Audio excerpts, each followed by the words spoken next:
الذي تنيره العروض الضوئية المذهلة للشركة الرائدة في مجال الإضاءة المعمارية لملف، والتي أبدعت من الدراسة إلى التنفيذ التصميم الضوئي والهندسة التقنية.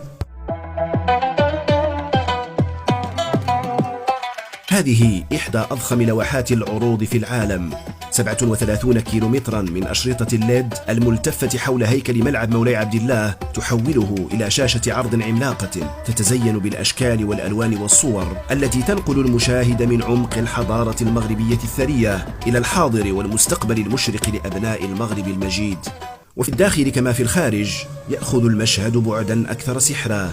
العروض المرئية التفاعلية تغمر المدرجات في تجربة سمعية بصرية تثير الإعجاب، تنساب الأشعة وتتراقص مع الأصوات والهتافات لترسم لوحات حية تعكس نبض الجمهور وروعة التجربة.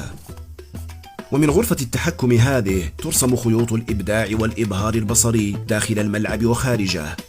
كل خفقة ضوء وكل وميض يلمع هاهنا خلفه شهور طويلة من العمل الدؤوب، وما يظهر كعرض بصري فات يقف خلفه جنود خفاء لا يعرفون السكون.